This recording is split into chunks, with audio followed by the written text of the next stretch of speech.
Southernmost inhabited Australasia, Stewart Island, latitude 47 south. It's effectively 500 kilometres south of the latitude of Hobart, so we're going a long way into the south of the Southern Ocean.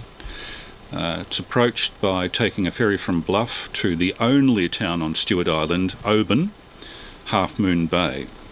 Let's have a look at Bluff first. Bluff, the town. Mountains just to the right of the road, Mount Anglem. That's very distantly Mount Anglem on the right over those green hills as we're motoring south of Invercargill towards Bluff. There's a major wind farm there, no loss of wind in these latitudes at Green Hills. And this is our first view of Bluff. There's a ship's graveyard in that estuary and the remains of several old oyster leases. But these days the main industry is way over on the other side of the estuary, the TY aluminium smelter, New Zealand's only aluminium smelter, making usage of the hydroelectric power that New Zealand has to offer. Bluff itself is a fairly industrial town, very industrial for a town of only 2,500 inhabitants. As you see here, fairly wind-beaten, and much smaller than Invercargill, which has a much more cosmopolitan feel to it. On the left there you see the rail line, the southernmost rail line in New Zealand, and we're gradually getting into this town of Bluff, the central business district at the moment. The statue of former Premier Richard Seddon on the right, and we're just coming into sight of the central business district now. There is a famous oyster festival here based on that oyster industry that you saw in the previous film. Still flourishes to some extent, particularly on Stewart Island, the oyster farming.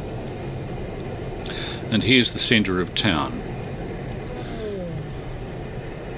Accommodation over a range of prices, from backpackers through to luxury B&Bs. And a number of interesting shops and folk museums were in this street at the time of our visit. Mike, VK7MJ, was doing the driving. There on the left is the ferry terminal for Stewart Island, which we'll see in greater detail in a few moments. And from memory, we went for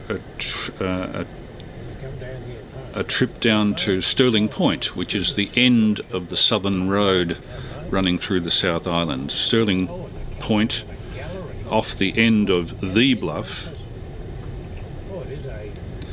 They have galleries, of course, quite a few milk bars, which they call dairies over there. Coming down near the War Memorial, I think, at this point. This is the southern part of Bluff. You can see a few people have high HF antennas, possibly CB, on the right, for those who are interested in such things. There's the Bluff Harbour entrance and the Southern Ocean. In that direction, southeast, there's not much before you reach the Antarctic continent. War Memorial. This is VK3AML with the regular Saturday night test transmission, to be followed by a call back at 11 p.m. and a Zoom discussion session, we hope. Looking up towards the Bluff, which we'll go up to in a couple of minutes' time. Just so that I can say that I've been to the end of the South Island, or the mainland of New Zealand. That's Mike talking. And here we have the photographer, me, taking a photograph for the tourists.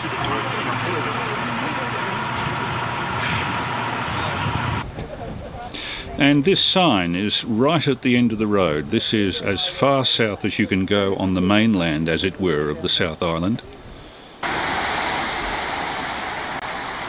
The view from Stirling Point, extreme south of the South Island. There's a walking track that goes around the bluff, which you're seeing there. And this is looking east. The seas are very rough on most occasions, and bull kelp everywhere. This was a particularly calm day. That's Dog Island, somewhat off the coast, an old lighthouse island with a couple of houses on it, but now unoccupied. And you can see the relative distances there. Then we went back into town for coffee. This was a Sunday from memory.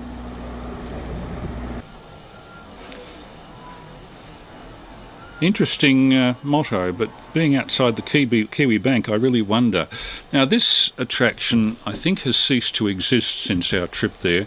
Cherie Chapman ran a kind of a shell folk museum in the back of a coffee shop. We had a very nice coffee there. And a little bit on the eccentric side, the displays, but we liked it. There's Mike looking over the displays. These are all displays based on power shell, P-A-U-A. We call it mother of pearl, abalone. And some costume displays. And some bits from shipwrecks and other sundry items. Here's a pan of the main street of Bluff from the ferry terminal to Stewart Island. Some rather interesting junk shops along here too. People like myself and Steve Langley, 3SL, would be into riffling through these. It's a quick look through the window of the local junk store. Fascinating stuff, but the bloody thing was closed. Dear oh dear, I'll have to go back. Now, let's look at the highest point around, the top of the bluff. There's a lookout up there, that round tower as it were. So Mike drove us up there with some prompting from the GPS lady who kept on telling us to turn the wrong way.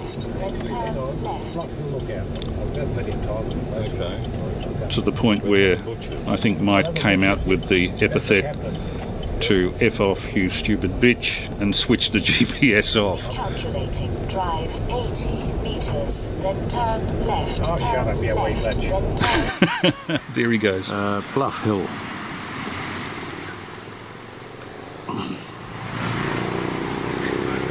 There's the lookout up there, right at the top.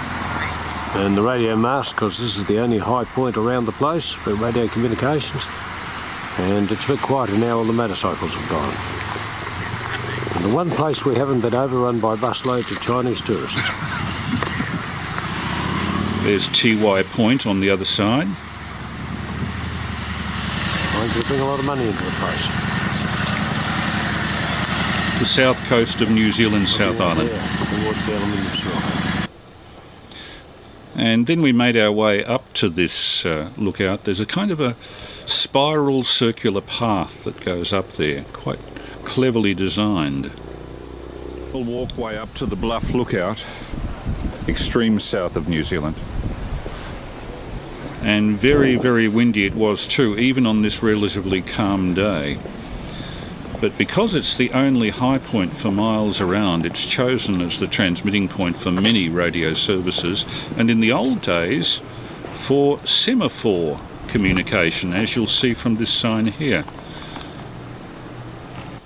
Semaphore from the top of this lookout, 1883. It was started in 1862 with a flagstaff.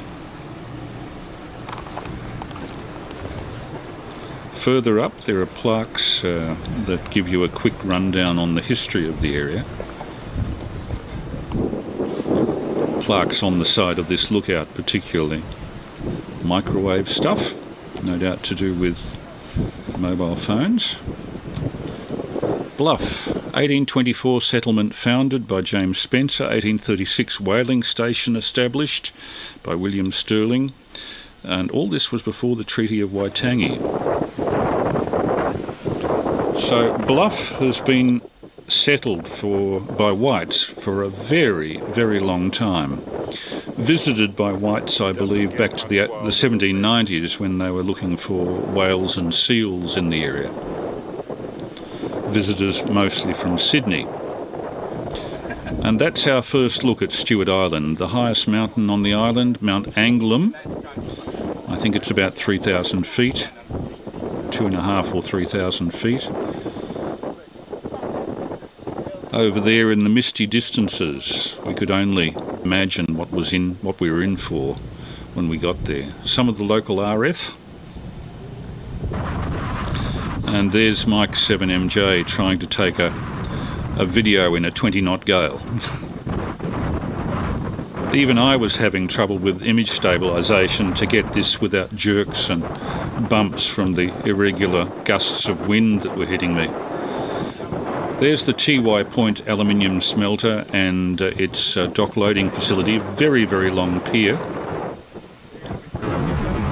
And that's looking down on the township of Bluff itself, where we were a few minutes ago. TY Point aluminium smelter, a major employer of the area, which keeps Invercargill and Bluff going. Green Hills Wind Farm, Dog Island Lighthouse. There are actually houses over there. I've often wondered if we could get a de-expedition over there.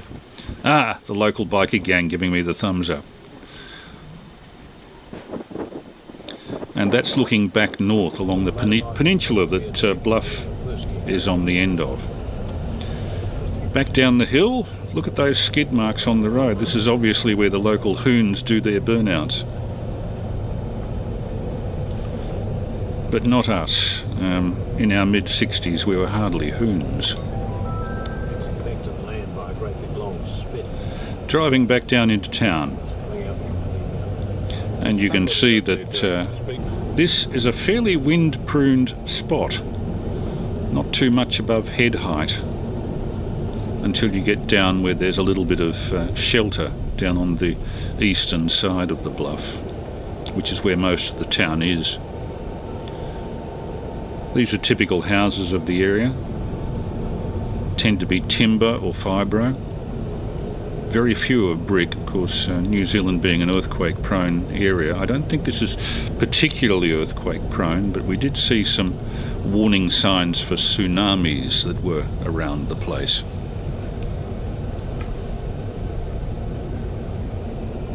A friend of mine, Mike Bailey, ZL4OM, has a block section very close to that intersection there. He's the secretary of the organisation running the Awarua Radio Museum between Invercargill and Bluff. Making use of the cheap power of the South Island. That's what they did. And coming back into town again, that's the main street down by the waterfront.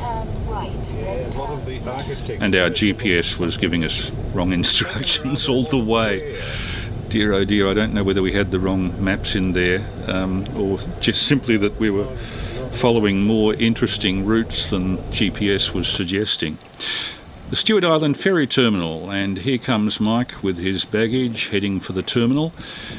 Dave Stewart, 3ASC, rang us up a few days before and said, mind if I tag along? We were surprised, but we met him at the ferry terminal, and there he is, Dave 3ASC, of Shortwave Australia fame. Dave has since moved from Melbourne to a point north of Bendigo, where he set up an actual broadcast station, with the sanction of the government, of course. There's our ferry, twin-hulled vessel, looking across at the TY Point loading facilities. And this is the departure terminal for Stewart Island. Relatively crowded at this time of the year, but it's a very seasonal tourist industry, and in winter drops to very little at all. There's Mike and Dave and myself on the right. And this is what happens when you try to put on a pack while you're holding a camera. The camera goes all over the place.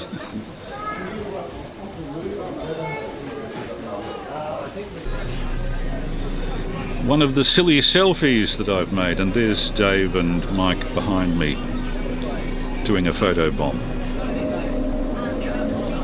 departure from Bluff Wharf.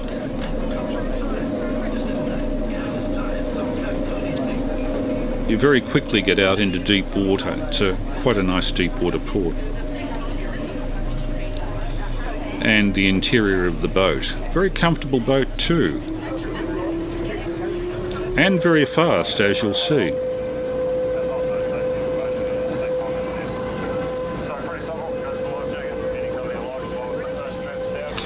The Lauritsen firm that runs that loading facility is based in Denmark. The Lauritsen firm that owns that boat.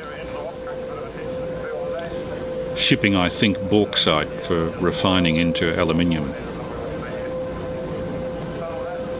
And a view of Bluff from the water. There's Dave 3ASC having a look. People being photographed.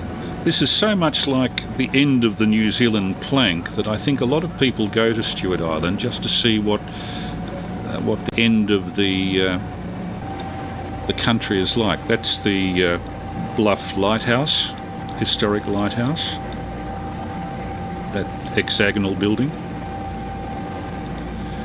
And coming around to Stirling Point, Land's End Hotel is that building in the middle. A final view of the Green Hills wind farm. And off we go into the Foveaux Strait, which separates Bluff from Stewart Island, and you can see Stewart looming up in the distance there. The boat had a bar. You could buy snacks there, very civilised, and good coffee. And the captain was not averse to answering questions. So they had a rack of tourist pamphlets to tell you all you'd want to know about Stewart Island's tourist facilities.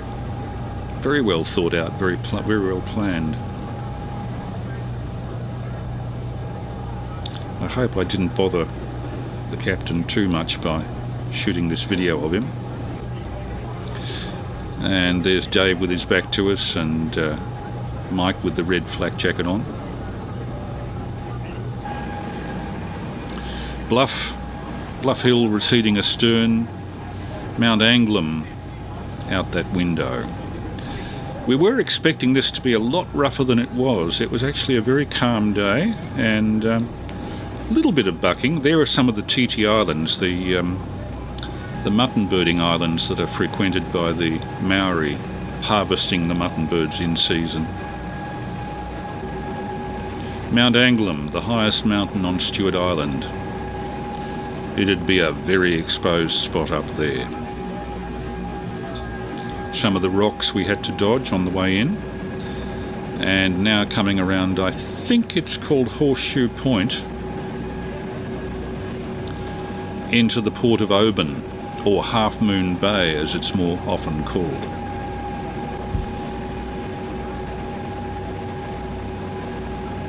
I was intrigued by the undergrowth growing right down to the shore.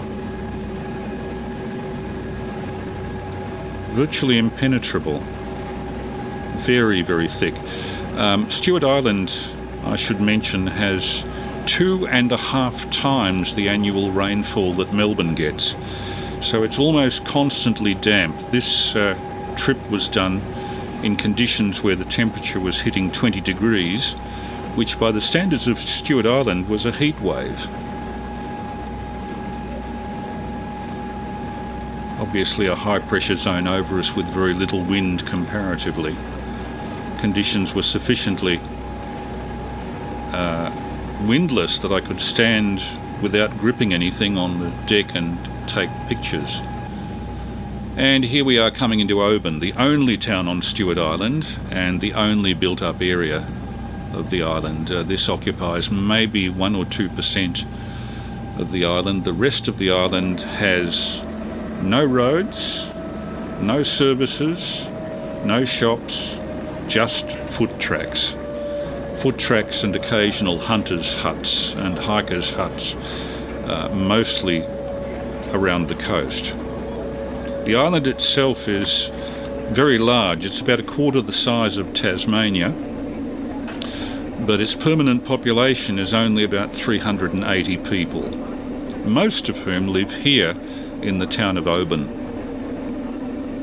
Beautiful town.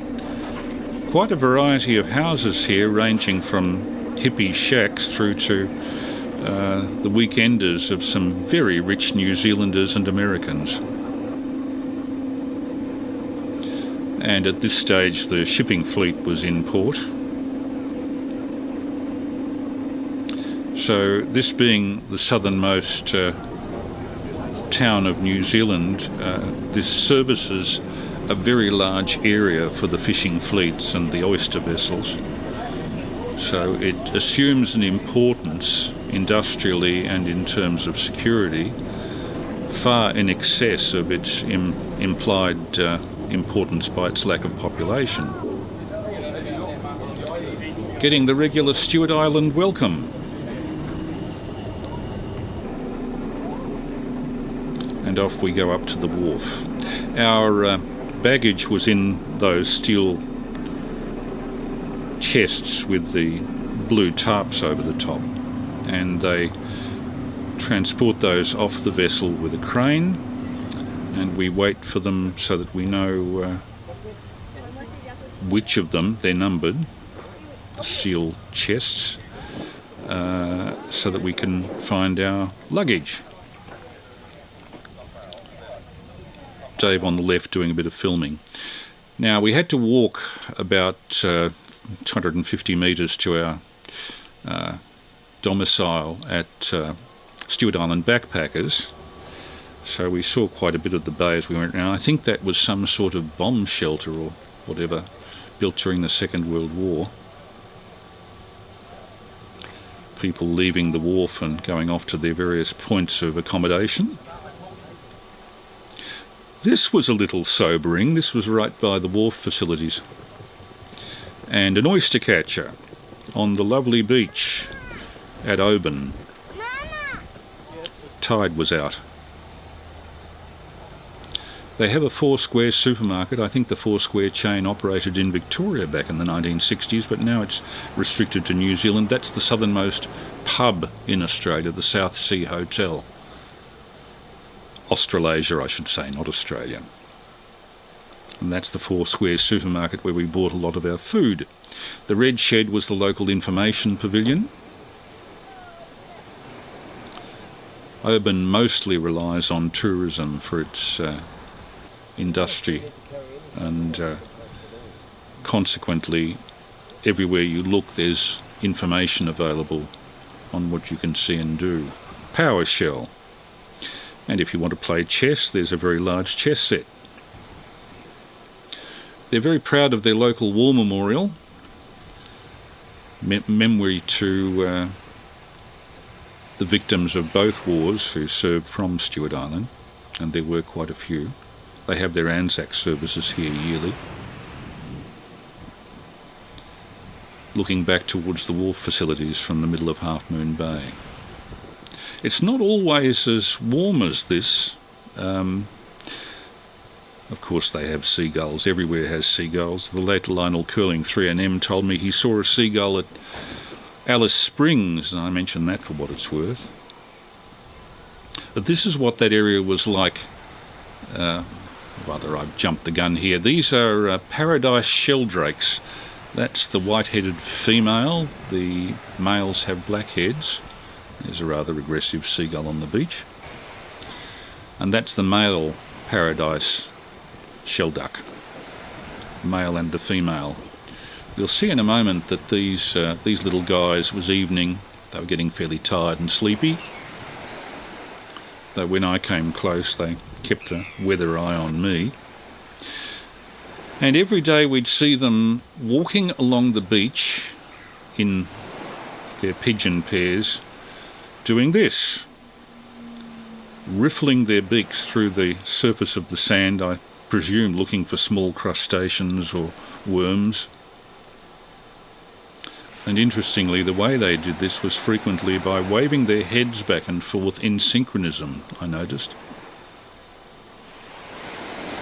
Very nice little sheltered harbour at the town of Oban. Up in those metal sheds, the wood shed particularly, there was a shop for jade greenstone, which of course is mined on the west coast. This is what that same beach looks like in July, or it looked like in July this year, in one of the worst days, snow dropping through fog. We were so lucky to be there on a day of really good weather. Now we'll change to what we saw in 2019 was this. You'd hardly pick it for the same place. But we are a long way south of the equator. At 47 south, you're closer to the South Pole than the equator. Just. Eyre Street and our accommodation, the Stewart Island Backpackers, was up there. That's where we ate frequently. The Kai Cart, the fish and chip shop, was open on the first day we were there. There's a bill of fare. $6 for blue cod, not bad. Nicely cooked too. But on another day we were there and the damn thing was closed, so we had to go for more expensive fare. That's the local weather station, and the sunshine recorder works by using a crystal ball, focusing the sun's rays onto a piece of paper, and of course whenever the sun is out it will burn a hole in the piece of paper. Oyster catcher. Not catching oysters, it looks like he's digging for worms next to the weather station in Eyre Street. And that is a mallard duck, I think. I have an idea that these were introduced from America and have spread throughout New Zealand, but I might be wrong. There's Mike waiting for me to go with him further up the road. The Wakiura Museum, at the time we were there, was opposite the Backpackers, but it's now moved. So this is no longer the museum, but it was while we were there. This is the only museum in New Zealand where we were not allowed to film inside, sadly. So I got what I could, including that propeller from a whale chaser. Looks like an old wool press on the left. I think that's some sort of sawmill apparatus in the middle. Cannon. Inside there was a particularly interesting Edison phonograph of about 1905 vintage, which I had not seen before. Now, the museum has since moved and the site has been taken over by a young couple who have reopened this as an eating establishment, the Snuggery, eating and coffee, and very nice it is, I'm told. This is where the museum is now, 2 streets away, and it's a whopper, and it's obviously very elaborate. I have to go back to Stewart Island to take another look at this because they had a lot of stuff stored away previously that wasn't on display. Next to the old museum was a delightful little walking track, like a canopy, under the forest canopy up to the local Anglican church. Now we're getting up close to the Backpackers' place, which is on the right here. And being not particularly flush for cash during the trip, we decided to go for this. It was the least expensive option for us, though it was quite comfortable for myself, for Mike and for Dave. Myself and Mike had single rooms to ourselves. Dave bunked in with 2 other German guys, I think. Parking for boats on the right, parking for cars on the left, Eyre Street. And there's the entrance to the Backpackers. I'll take you through to show you what my room was like. Fairly Spartan, but quite comfortable, as you would expect of a backpackers establishment. Very clean, and I believe in winter nice and cosy. But in summer it was a little bit stuffy. I don't think they're used to air in these places. I don't recall that I could open the window by much, and if I did, the sandflies would get in. Double bed, good. Steam heater on the right for winter days, but this was up around 20 degrees, so it's actually a little bit uncomfortably warm at this time. I didn't have a particularly good view, but you can't have everything. And that room on the right there is the lounge, the communal lounge, where everybody can sit and chat, have a cup of coffee, read some books. swap information. This was taken during our first walk away from the backpackers. We were heading up to a high spot called Observation Rock, which overlooks Patterson Inlet on the south side of Oban. So we could peer from this point, high above the water, into the uninhabited part of Stewart Island, the massively uninhabited part on the other side there that extends right down to the south end of Stewart Island. No population whatever, but there was a cruise ship in town. It was called the Silver Muse, 41,000 tonnes. Its passengers were paying $400+ per day for the privilege of being on it. That's Golden Bay, the little port facility from which you can take trips across to Ulva Island Bird Sanctuary.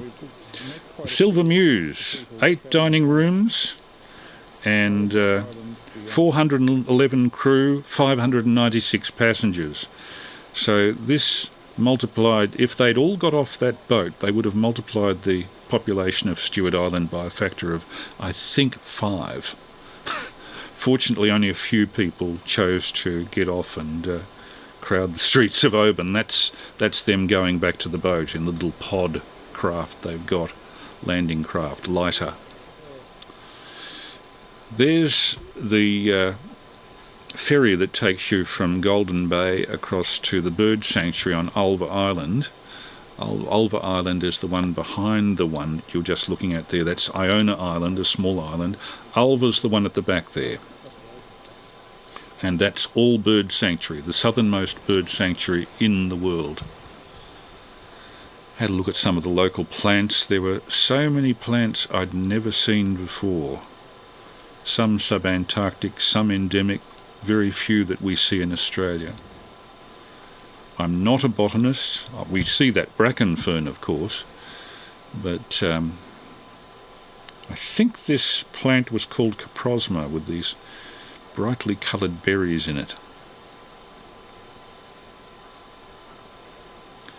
And the trees, because of the cold, damp weather, grow fairly slowly, and most of them are twisted, with the exception of 1 or 2 that were harvested for timber in the old days. I don't think there's much timber harvesting now. Mike and Dave having a bit of a confab, and we walked back down along this road. Having a look at the way people had their communication facilities, quite a few people with satellite TV. You're quite a distance from Invercargill here, so getting TV is a bit of a problem if you're down low near the water, but it's not too bad from up here. Very pretty gardens in most of these houses too, and tree ferns everywhere. A lot of the houses are tucked away in the bush. In Victoria, this would be a fire hazard, but here everything is so constantly wet that slipping is much more of a hazard than worry about fire. In fact, we were told that this was a very dry time for Stewart Island, but it rained fairly constantly, and in fact I was taking this while it was drizzling, looking across the bay from the ferry terminal. Presbyterian Church up on the hill.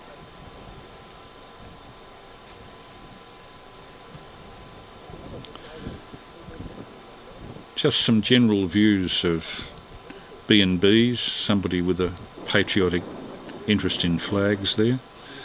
And notice the way moss grows on everything. Everything is so constantly damp. Those are the boat sheds. And lots of boats. If you haven't got a boat on Stewart Island, there are a lot of places that are inhabited that you just can't get to. Mike doing a mobile phone call, and I think that's a Richia standing above him, a bit like Richia pandanifolia in Tasmania, obviously different, much bigger. The boat sheds. Now let's have a look at the centre part of the city, the commercial part of, well, city. The southernmost hotel in Australasia, on the corner, South Sea Hotel, where we had a drink a little bit later. The green shed on the right is where you can hire electric bikes. I think there's only about 15 kilometres of road around, immediately around the town, but it's easier to do it with the hills and valleys if you have the electric bikes. One of the cafes, the cinema and theatre on the right, French patisserie. So if you're a connoisseur of food, there's plenty to eat. One of the tiny cars on the island. They were actually running a local documentary called A Dog's Tale, which follows the adventures of a dog on Stewart Island. National Park Service Visitors Centre, you register yourself for hikes there. Mainland boat builders, good things take time. By the judging from this building, they took an awful lot of time. That's been there for a long while. Main Street, Oban, Stewart Island. Now, Ulva, would you believe Ulva Goodwillie, that's a name you find very difficult to forget, ran probably the best guided tours of Ulva Island that we were able to source. She's a Maori descent, and we had a cup of coffee there. Took a good break after that walk up Observation Rock. We are getting older, you know. Very good coffee there. And watched some young people playing chess. They'd ordered, I think, drinks at one of the local shops, and the local shop lady came out very courteously and gave them drinks while they were playing their chess, and bickies. The trouble is that the weather can change from moment to moment, even in midsummer. And while we were standing outside the local supermarket, I watched a rain squall start with some people next to the chess set getting very badly hit and having to hightail it out of there. Here we go. Rain starting to pour. They have to cover up all their gear very quickly. Touchscreens on mobile phones tend not to work very well. Three of us, Chris, Mike and Dave on Stewart Island, and The three amateurs. three amateurs, AML, VK7 MJ and VK3 ASE. Anything to say? XZL4GF. Right. And ZL. We also saw people coming back from hikes. It's a great hikers' country, Stewart Island, and these people had obviously done a very long hike and were absolutely exhausted. I almost used the word with the R. So we didn't do much walking ourselves. The Marine Countess was carrying some interesting stuff, and this boat was getting perilously close to the beach. We were wondering what was going on, and in fact they were doing a bit of loading directly from the beach. This is what they were loading. They had a barge and a work vehicle, and the barge was pushed off the beach. This is apparently the way you get work vehicles to places that are only accessible by sea around the islands. And would you believe there's a Zodiac, an inflatable, that is acting as a tugboat for that barge. Of course, it doesn't have to go far, just out to the ship and be hitched on. But they must have chosen very calm weather to do this exercise, because I imagine that work vehicle would topple over that barge fairly easily if the weather got really rough. So off it goes, probably to one of the outer islands, doing some land management. This was another vehicle carrier. You'll notice it's got a truck on board, and we saw this there and we wondered how the hell the truck got on and off that vessel, because it's not roll on, roll off. So we decided to duck around to the wharf loading facilities and have a look to see what was going on. This is VK3 AML, by the way, for those on 147.475. We're live streaming If you Google VK3AML 12 November 2022, you'll find the video that goes with this audio. And this is what they were doing with the truck. They actually had a crane on board that boat. I hope those straps are secure. And they could swing the entire truck onto the wharf from wherever it had been. Probably one of the outer islands. Not exactly roll on, roll off. There are the guys lining it up in position, and down it comes onto the wharf. Very deftly done with a hydraulic crane on board the boat. I was surprised the boat wouldn't capsize with a thing like that, but they've obviously done their sums. Now, one of the distinguishing characteristics of Stewart Island, because it's so far south, particularly in summer, is that the twilight lasts incredible amounts of time. I took this at 10:30 p.m. and it was still twilight. You can see the glow in the sky there, and we're not looking towards the sun. Because you're so far south, the sun doesn't set in the west, it sets a little bit to the west of south, and that's what we're looking at there. I believe the Maori name for Stewart Island, Rakiura, means land of the long twilight. Not surprising. This is a view of the hotel in the process of shutting up shop at 10:30, I think. Just a few cleaning staff there. The South Sea Hotel, Stewart Island, and it looks like there's a guy there who's a little the worse for wear. I felt like a bit of a voyeur doing this, but as it was the only building illuminated, it was about the only action I could really competently get.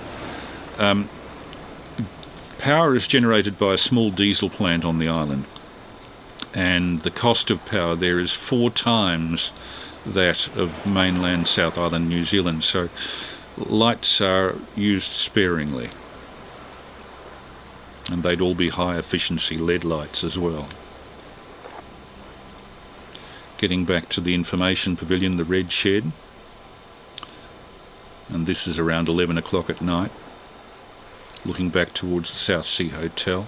I had the lens of the video camera wide open to get as much of this as I can. Electric bicycles available for hire from the red shed, which is the info pavilion, and they had plenty of information available for any visitor. Stewart Island really is, or at least Oban on Stewart Island really is geared to eco-tourism. Now, on the pier, there was a group of people on the end of the pier peering into the water. I never found out why. I looked in myself and couldn't see anything. I can only assume they were waiting for penguins either to go out or come in. I'm not quite sure which. The visitor terminal late at night. I usually take an evening constitutional when it's nice and cool, and it was this night. That's looking towards a little bit west of south at the final glow of the sun at around 11 p.m.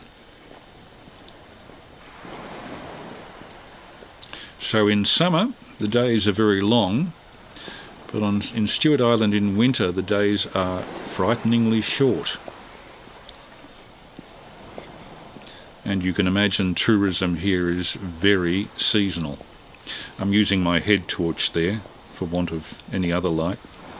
I'm actually surprised at how my Sony camera can actually capture anything at all in this sort of lighting. Walking back towards Eyre Street, there's the side of the pub. Still glow in the sky at this time of night. Amazing. If you go up to Queensland and watch the sunset there, it's all over within 10 minutes. Here it's hours and hours of twilight.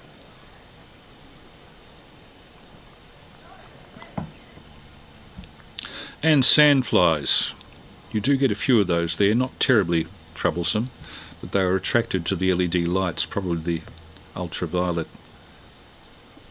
component of the light. Next morning, we went to Ulva Island, south of Oban, in Patterson Inlet, the largest island in Patterson Inlet, and as you see from that yellow line, there's a ferry that goes from Oban to Ulva, comes into the north side of Ulva, and then you do a series of walks. Ulva is very heavily wooded. It's had its rats eradicated. Dawn at Stewart Island, February 11th, 2019. And just as with dusk, dawn has long periods of twilight. There's Dave and Mike down at the Golden Bay Wharf. We were killing time while waiting for our tour of Ulva Island, which was conducted by a very obliging Maori lady, a Maori guide, Ulva, named after the island. And what she doesn't know about the zoology and botany of that island, I don't think anybody else would know. Golden Bay, and you can see why it's called that. Sublime morning. No wind. Sea was mill pond calm. You could see your reflection in it. Unbelievable for this latitude. There are some fishermen out first thing in the morning on Patterson Inlet.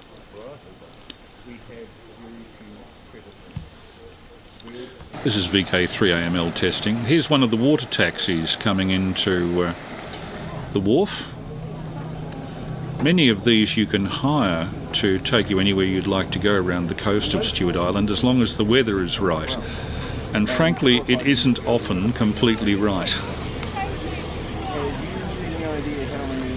That's another tour group. And here's the pilot for our tour group.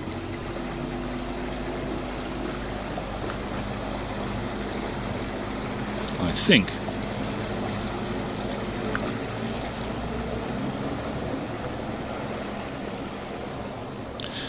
The trip to Ulva Island only takes about 10 or 15 minutes, but it's very scenic, as you'll see in a moment. There's Mike with his back to us with his red flak jacket on.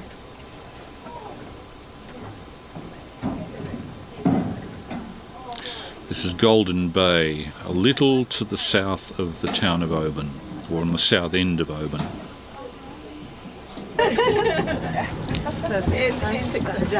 A nice English couple came with us on the tour. This morning, now as you can see, it's lovely and calm, so we've got a great day for travelling on the water. However, as soon as we are on the water, technicalities I need to cover. Life jackets on board this vessel are located under the two seats directly inside the back door. Very simple vest style jacket. You do not have to wear them, but I have to let you know where they are. So that's where they are, and hopefully we hear nothing more about those. Before you folks get off, beautiful wood pigeons doing their swooping dance just around there. They show off to their females for another year.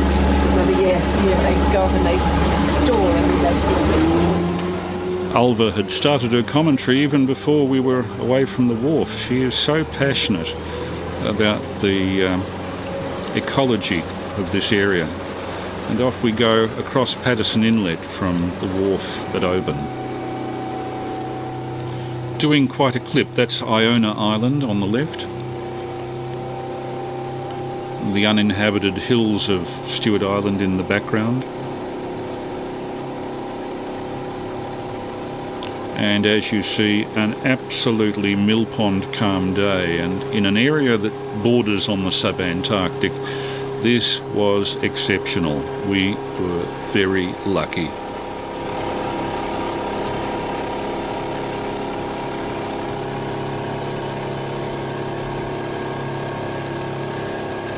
Quite a few pleasure craft out on Patterson Inlet. If you have a boat, you feel a great sense of freedom as to where you can go and what you can do. Without a boat, you're pretty well stuck.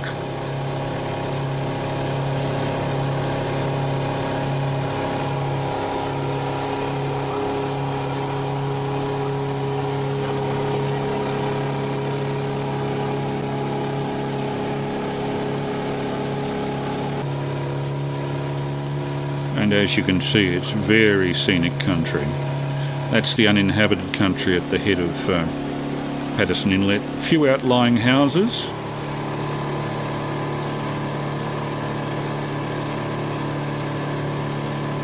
The higher peaks are rocky, exposed.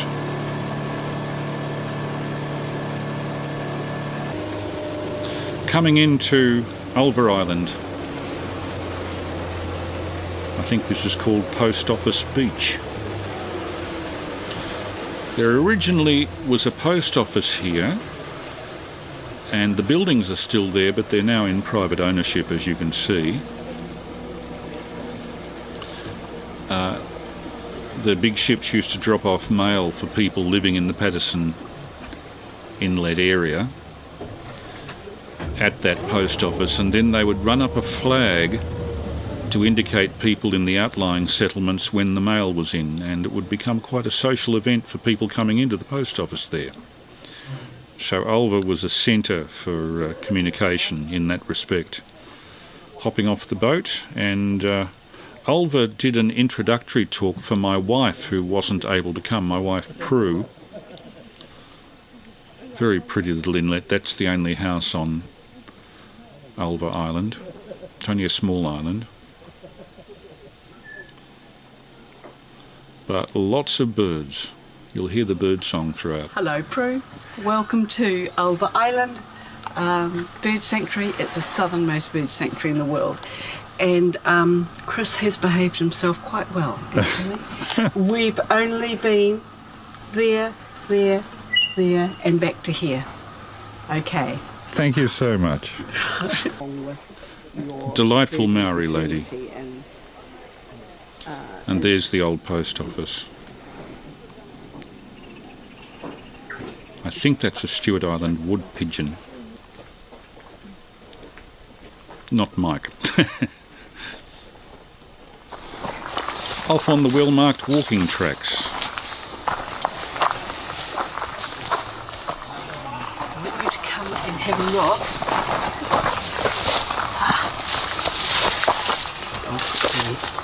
Here. Hopefully you'll break down. This is a sooty mould, and the sooty mould is caused by a little insect which lives underneath the bark, and he brings out these white hollow threads, and at the end of that white hollow thread is a little drop of honeydew. Can you see that? Yes, yeah, I can see that. You might need to come side on. Oh yes, okay. Yeah. You can see them against the light. Yes. Can you see that against Yeah. the light at all? And I want you to taste it. So, put it on your fingernail actually. If some people have, some that are very difficult to see. That's it. What do you think? I didn't taste anything, but I can Okay, get it's there. very, very sweet. And that's why the Oh yeah, honey yeah. you got some cool. Taste that. Yes. Sweet. You're right. So I'm trying to still. There's a little robin. I still need to try and find you. That's that saddleback we're trying to find. The Stewart Island saddleback. It's got a brown saddle across its back. Very hard to follow though. They jump about all over the place. Not very convenient for videoing. The paths were well marked, as you can see, and verdant forest everywhere. It's all right. It's here. There's a saddleback. This is a female. Short wattle, mate for life. Stewart Island wood pigeon. And their partner or mate will always be within 10 metres. Even though they mate for life, they're doing, the male has to, making room for more. The male has to prove his worth, and that's why he's doing the swooping at the moment. January, February, they prove how big they can swoop to the female. He's one of the birds that was punished by the gods of the forest. That's a robin coming up and coming. To the left, he's 11 o'clock to me, or 5 to 12. Through, yeah, to me that is. Can you see the little white breast in this tree nearest to, not nearest to us, but the one back further? I'm going to use a laser, which is useless. Gosh, that's awful. Notice the flapping of the wings. They actually use that noise to communicate, apparently. Stewart Island wood pigeon.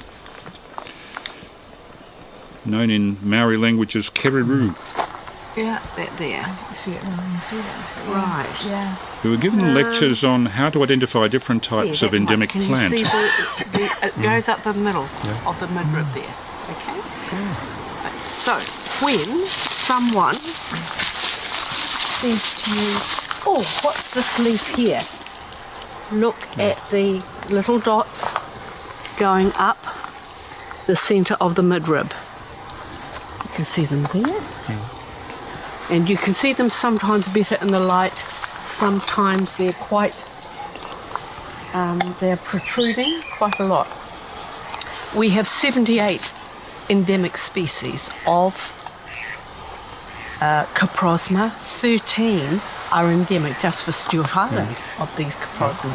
So when somebody asks you what this leaf is, you look at the dots and you say, oh, it's one of this. No. Why? Nobody knows. Don't know. Other things have flowered incredibly well, some haven't. Things have really changed over the last 3 years, really. Making a comment on climate change, and there are some of the incredibly spindly tree ferns. I think Dicksonia is one of those.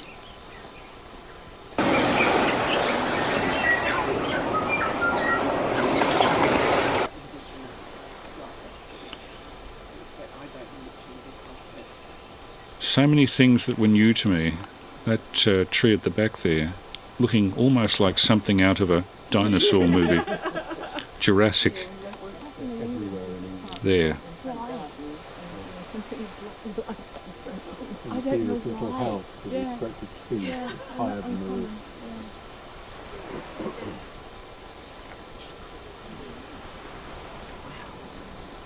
Because they all thought Stewart Island robin. But of course no relation. All you have to do is scratch the ground near your feet, and this little fellow will come down within 6 inches of your feet. We haven't ringed or banded. No worry. Oh, he got a worm there. No worry about people so at all. If there is a band on a leg, you know, well, I'll tell you how old they are.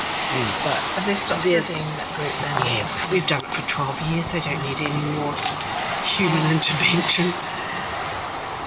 Doing all right, obviously. Yeah, this is a little girl. She's fed her chicks, and now they're going through the molt. So they started to lose their feathers. She's a bit fluffy. It looks as though she's having a bad hair day. But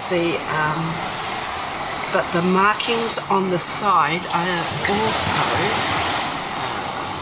where they pluck out the feathers, so the skin is closer to the egg to keep it warm. Yes, but you see she's a little bit fluffy on the side. Tiny bird. It was barely the size of a sparrow. All of the habits that you have. Yeah, they're very similar. Oh, she's got a worm.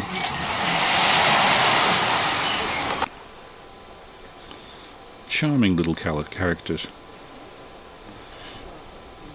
Now we're about halfway through the tour of Ulva Island. Some of the fungus there, fly agaric. You didn't take a photograph of that. Now they're And rat then traps. There is a peanut butter biscuit at the far end. Every 6 weeks, saddleback. Where did he land? There. Eye level with us.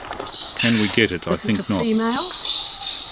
She's not as intensely coloured as the male. Nope, I couldn't find her. But those are rat traps to keep the rats out, and that's a problem they have with much of Stewart Island because the rats attack bird eggs, chicks, They really make the areas unviable. That's a saddleback, just seen through some foliage, very difficult to focus on it. And when they get to the canopy, they put out their arms. And so all the trees you see above everybody else, it's the rimu.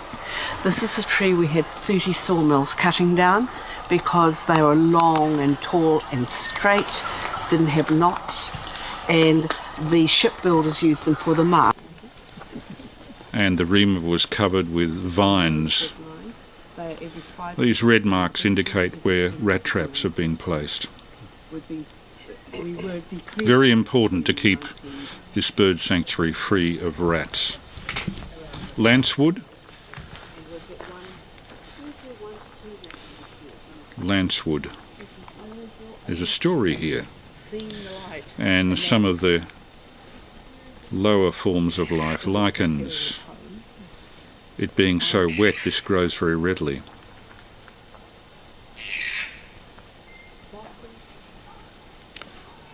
Epiphytes growing on trees, everything growing on everything else.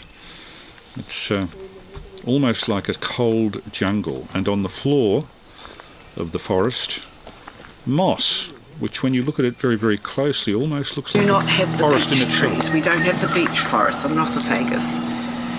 So podocarpus just means seed in a pod. If we had rats, these would not be growing because they eat the seed in the pod. Our podocarpus forest giants are the rimu, totara, miro, matai, kahikatea. But we've got 3 of those here on Ulva Island, and I'll show you those as we go. So as you know, underneath the canopy, all trees are longer, bigger, wider, as a juvenile, harder, more of them, because they've got to work really hard to get the light and the moisture. When you get to be an adult, you don't work so hard. So they're a lot shorter. Yeah, it wouldn't burn you off. Into the chicks. So, yeah, it's showing us where some parrots had pecked a hole in a tree to it's amazing how close to form a nest. So sometimes we get to see little chicks. I couldn't resist a look, but there's nobody home.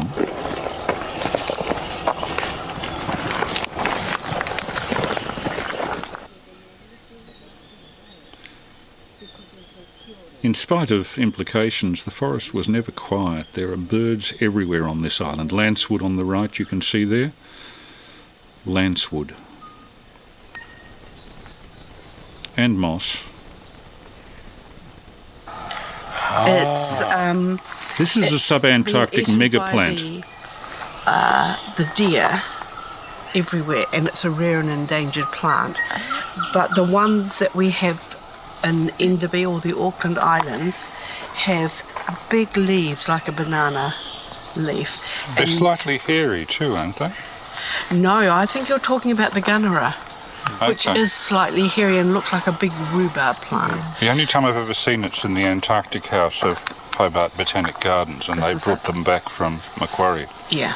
So this is... It's very similar. It is. This will be the same one. It should be the same one, but they've got the big leaves. They've got a beautiful flower that's like a broccoli head gone to seed. You know, when the broccoli head opens up, to take this one off and plant it elsewhere. Yeah. So it's the local Maori name is Bunui. But if you work for the Department of Conservation and come from the North Island, you call it Punui. They spell it P-U-N-U-I. No, we do have in the, you know, when we do the archaeological digs, moa bone have been found in the middens, but we do know. This is the kaka. This is a kaka. This is a boy. Native parrot. He's got a bright red belly.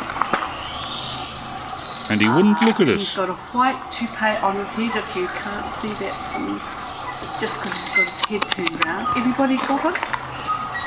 I think he'll look towards us in a moment. Kaka, or the koko, whichever you wish.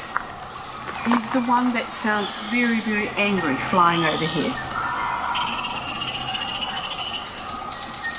He's looking for his mate, actually. You'll see her fly in a minute. That's the that's a red-crowned parakeet that's making that laughing. There he is.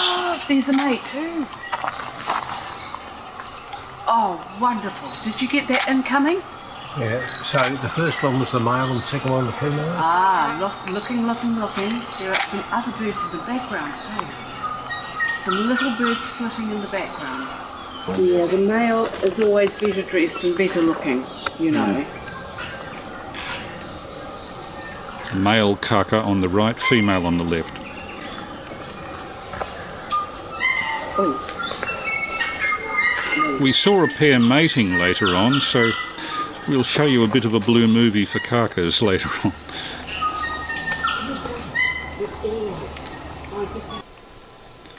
And there are the two of them up there. Mosses and lichens everywhere. This is a fern gully. Dave Tree and Mike. that's here. This is landscape. It's an amazing phenomenon. This plant was doing well in Gondwana until our mower. So it put the teeth or that serrated edge on the side, and that would harm the inside of the mouth of the mower. The strip down the middle became diamond hard, and that was that would pierce the throat of the mower. So you know how everything goes to the light. So the leaves would straighten up, and then they would go like that one there. See how the leaves have gone up? The teeth have disappeared, as well as the head of us. And look at the leaves so of that's that. a more mature one. That's a more mature. Oh my goodness. Yes, so these would be intermediate school at the moment, but they do go a little bit black. Can you see the confetti seed in that on the far one? This one here. They're tiny little seeds. Oh, sorry. Can you see those? See those little dots? Yeah. A travelling shot of one of the fern gullies there. A little bit reminiscent of what we have in the Dandenong Ranges, but obviously with a lot more rain and much lower temperatures. I'm following Dave here. I don't know whether anybody watching has ever tried to shoot video while walking downstairs with a sheer drop on each side, but it's not easy.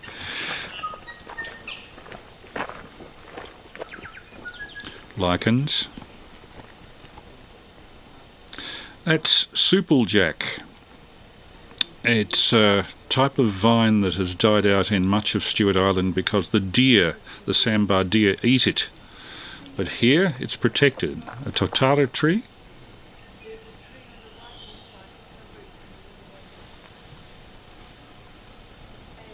Then something else was in the road, and it went right up to the sky. So when you see branches that are wiggly woggly, it's always because there was something in the road to stop it from getting to the light. Fabulous old Remu. Rema, that one. Yeah.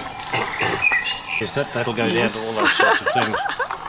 Well, that's wonderful because A rather strange-looking cricket, is it? Or perhaps we've a got grasshopper? to have beetles, we've got to have ants, we've got to have frogs. I was told that there weren't too many insects around. Because we wouldn't have...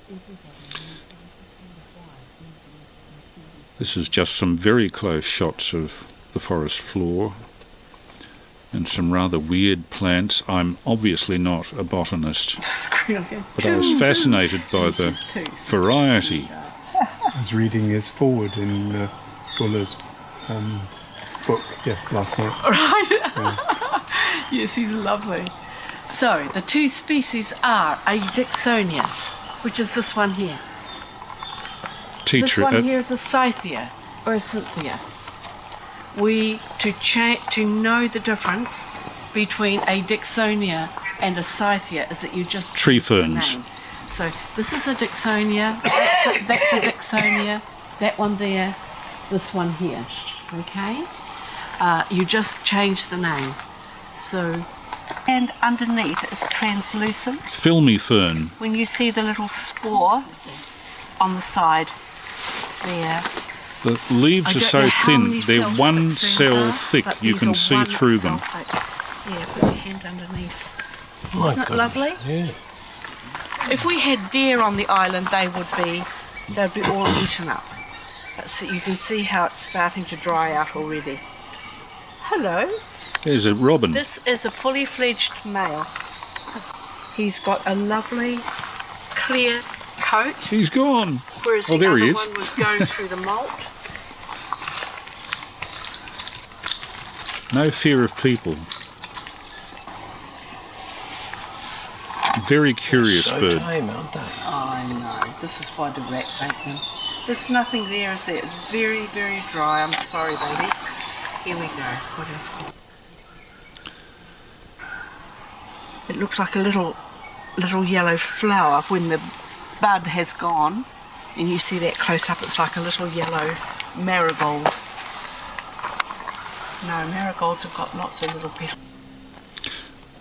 These are some of the See filmy the hen? ferns. See the little chickens? Hen and chicken fern. And so you can got the spore on the back, and the spore comes through to make these little rootlets, and they grow so big and heavy they all fall down to the ground, and they grow down there.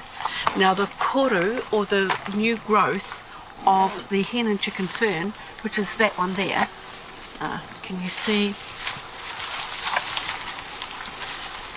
that green one there? Okay, that's the logo of Tourism New Zealand, and that's the one you can eat in the forest. It's called a pickle pickle. So if you have that steamed with a very thin hollandaise sauce over smoked salmon, it's very lovely. But yeah, that you can have chicken. Pay a lot of money in expensive restaurants to eat that, where it's here. You know. So that's the New Zealand fern symbol? No. Not? Is that a silver fern? That's a silver fern. So this is the symbol for? Tourism New Zealand. Tourism on New their Zealand. logos and everything. It's that lovely green koru.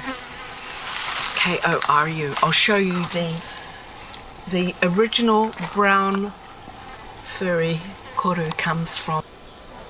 And now we're as far south as we'd ever get. Boulder Beach, Ulva Island.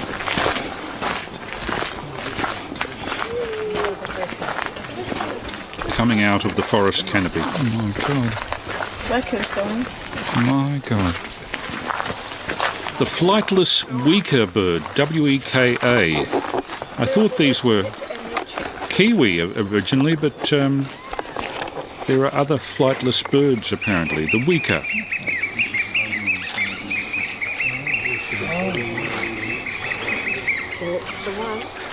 They don't look very much, do they?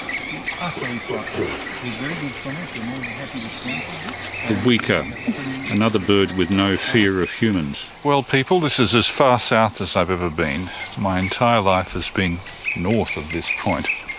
We're at 47 degrees south. This is the south side of Ulva Island, and this is as far south as we can go without hiring an Antarctic vessel, basically. So,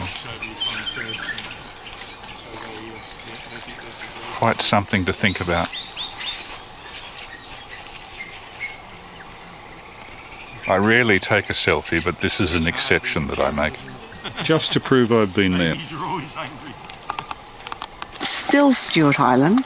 That is still Patterson Inlet. And so the vessels had to go through that passage of water and round where the post office is to get to the rest of Patterson Inlet. There are still men that go over. We have blocks of land on Stewart Island where people go and try and shoot the deer. Not very successfully, but you know, they go away for Hard that. to find, wouldn't it? Yeah. But anyway, so Tipapa is. We were starting to realise the wisdom of having chosen a Maori guide for all of this. Some tribes say the F for.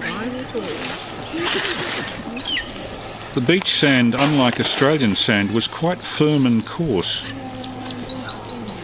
But it did take animal tracks. You can see a bird's tracks there. I followed that up. Not too many shells. I was surprised not to find very many shells there. All of that land uninhabited. Now, my efforts at filming had me tail end Charlie frequently in the hiking group, or the walking group I should say, so I had to make up time by trotting back to the rest of the group. Dave had been keeping a weather eye for me, as you can see up there, and Ulva made a comment about my filming. We're just saying that you're our Discovery Channel. Remember that every plant that has wart at the end of the name, it's medicinal. So if you know anybody that vents their spleen, not that we do know anybody like that, give them a cup of that spleen wort. Hen and chicken fern. beginning of new life. It's the Maori word for the beginning of new life. Fern koru. That koru will take 3 to 4 weeks to unfurl. See the one at the back? Because I've tested the tomatoes and runner beans, and I've done it from right to left, and it's unfurled and gone. Now notice the way that spirals up the tree. It was claimed that the spiralling is in the opposite direction to the northern hemisphere, rather like the effect of water going down a plug hole, which way the fern spirals around the tree.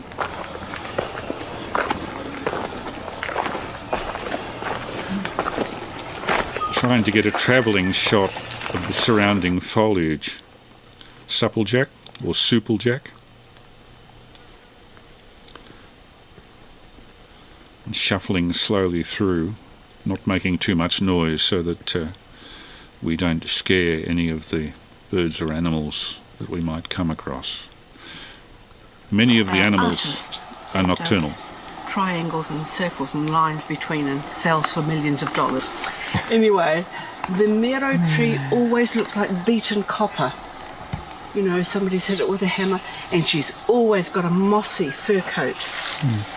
The black sap that you see running down here is just a lovely black sap, but the mero tree has a berry that goes green, yellow and red, and there's a stone inside that's full of oil, and I'll show you those when I get a good pile of them. And then we had a shock. Have a go. This is a mero berry.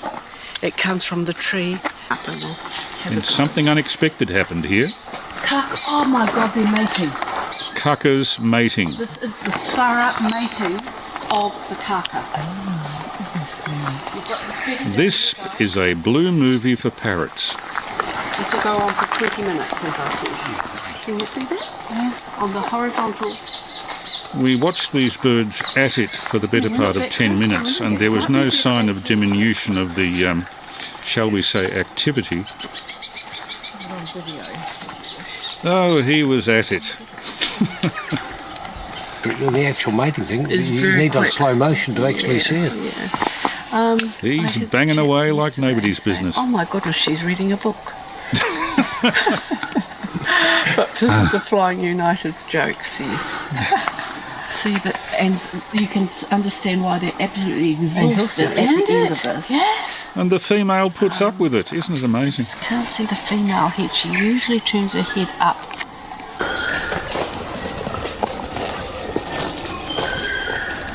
On and on.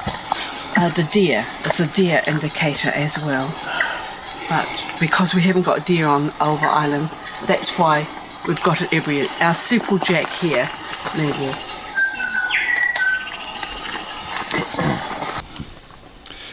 Trees in twisted profusion. You wonder what makes a tree grow like that spiral effect. Something I hadn't struck in Australia anyway. Some more lovely bracket fungus along here. Fungus grows very well in this very wet condition. Why would they have cut it? No, they don't do that. Puffballs, Ulva Island style. Bud that you can see there. I'm very pleased. There's an upright one at the top. This is an orchid. Wow. If you can get Easter focus on orchid. that, I it's just need the beautiful. upright one venue. Yeah. Yeah. So that's the Easter orchid, Dendrobium Easter orchid. Yeah, something. I can see it. Gosh, I might be telling lies. How many varieties of orchids do you have? We do have lots. Well, I'd say about 10, but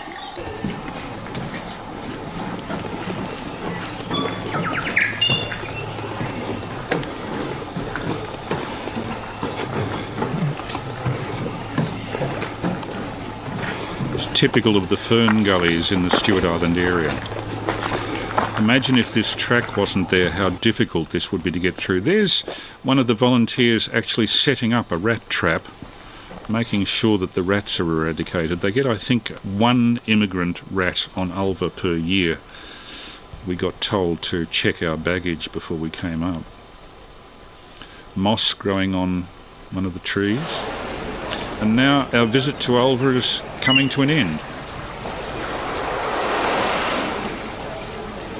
I'll be opening it up for callback in about 5 minutes.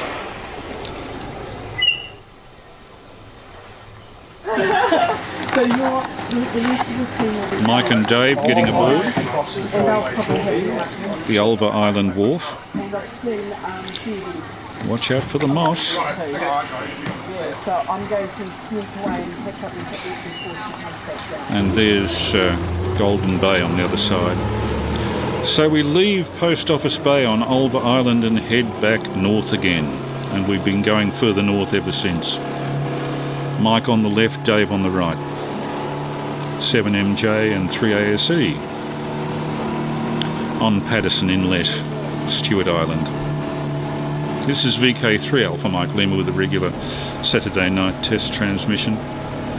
Currently showing video of a visit to the furthest south point in Australasia that one can conveniently travel to. Then it was back to the Stewart Island backpackers, and I was absolutely beat at the end of that day, having filmed everything that I could. So I tried to make sense in a message to Prue, but failed dismally in this little video. Hello. I'm currently at Stewart Island Backpackers, and just today we've done the tour of Ulva Island, which was something right out of the box. Got as far south as I probably ever will be, and what can I say? Feeling very tired from all the walking, but it's probably doing me a power of good. We're at 47 degrees south, and it's nearly 7 p.m. I'm being bitten a bit by sandflies. So can't think of anything much to say except that it's the most extraordinary part of the world, and I feel very privileged to be able to get this far south. It's not just the kiwis, the kiwi birds that we're looking for here. It's the Antarctic megaflora, flightless birds that are endemic to Stewart Island and to this part of New Zealand, and of course Mike and Dave from Melbourne, Mike from Hobart are with me, so it's not a thing that I'm enjoying alone. Tomorrow 3 p.m. I believe the weather's going to, as they say over here, turn to custard, and we're heading back to Invercargill.